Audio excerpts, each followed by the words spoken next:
Hi, thanks for tuning in to the Sacramento L5 Society Space Talk series.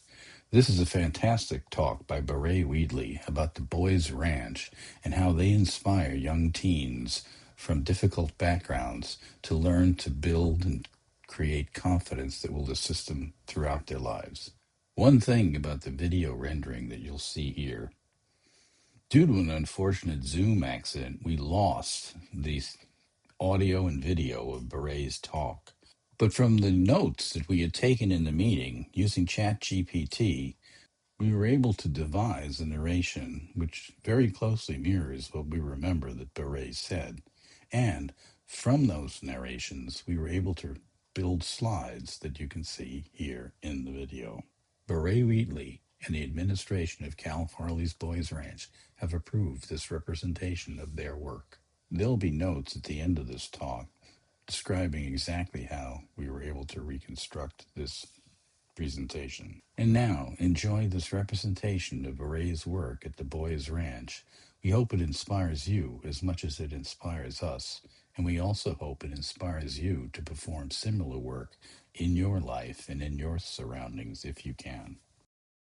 Hi, I'm here today to talk about Cal Farley's Boys Ranch and experiential engineering. Cal Farley's Boys Ranch is not just a school or a program. It is a donor-supported residential community for young people, roughly from first grade through age 18.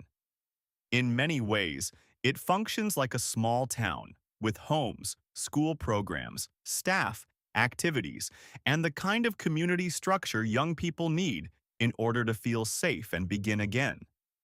The students who come to the ranch often arrive from difficult backgrounds. Some have experienced trauma. Some have gone through failed adoptions or long periods of instability. A small number may have had juvenile delinquency issues, but that is not the main story. The main story is that these are young people who need structure, patience, opportunity, and adults who believe they can grow. The program is offered at no cost to students or their families. That is possible because of donors and because of the long-standing commitment behind the ranch. Girls Town and Boys Ranch merged in 1993, and over the years the size of the community has changed.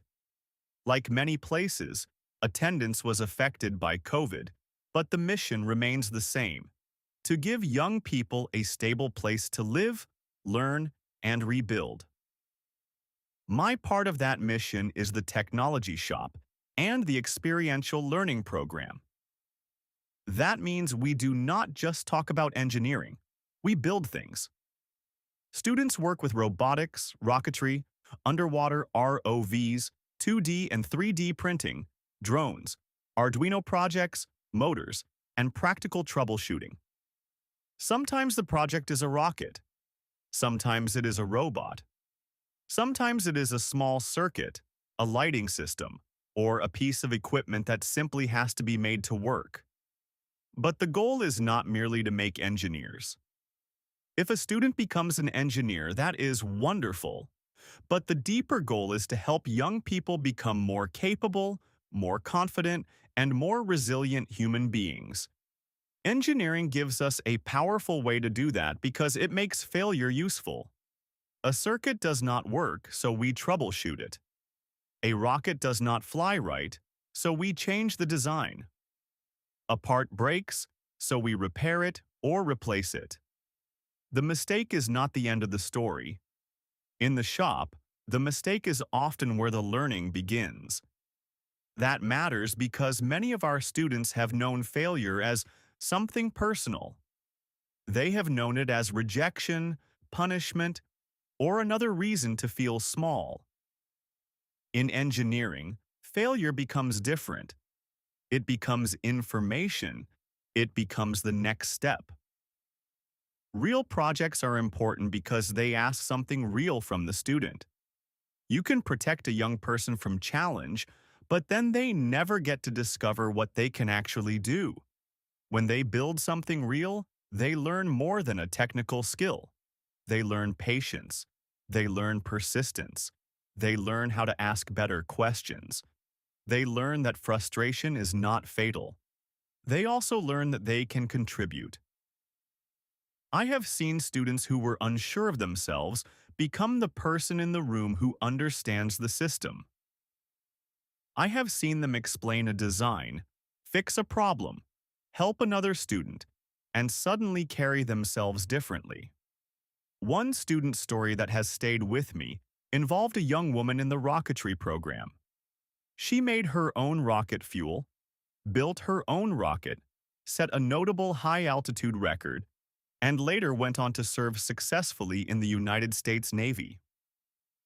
That kind of story is not just about a rocket. It is about a young person discovering, I can do hard things. I can solve problems. I can be trusted with responsibility. We have also had opportunities to work with outside groups and universities. College and university groups have visited or worked with our students, and some of the rocketry work has reached very high altitudes. Those experiences matter because they show the students that their work belongs in the real world. They are not just doing classroom exercises. They are participating in serious projects with serious people. For me, that is the heart of the work. The technology is exciting.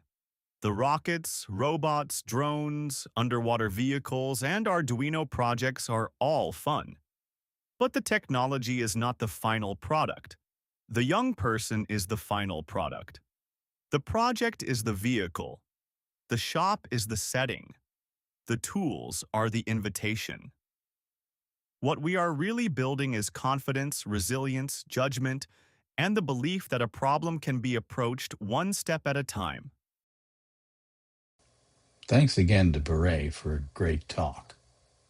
When we discovered that we had lost the audio and the video, we took the notes that people had taken during the meeting and we uploaded those notes as text files to ChatGPT. We then asked ChatGPT to summarize the notes in bullet points. From those bullet points, we asked ChatGPT to create a narration. We took that narration and then asked ChatGPT to create a slide set. After describing a few changes to the slide set, ChatGPT produced the slides that you saw in this presentation.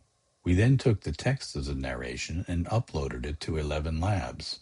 In 11 Labs, we were able to choose a voice for Barré, and luckily, we were able to produce this narration while keeping within the token limit for 10 minutes of free service. We then used Apple's Final Cut Pro to assemble the slides and audio in a timeline. Adjusting the length of the slides to the voice narration allowed us to synchronize the slide advance to the narration. We then rendered the video, and we sent it to Boys Ranch and Barré to make sure that they were comfortable with the way we had represented his talk. Thanks again for watching the video. Check out Sacramento L5 Society's Space Talks. There you can see the upcoming schedule for the talks and find out how to attend.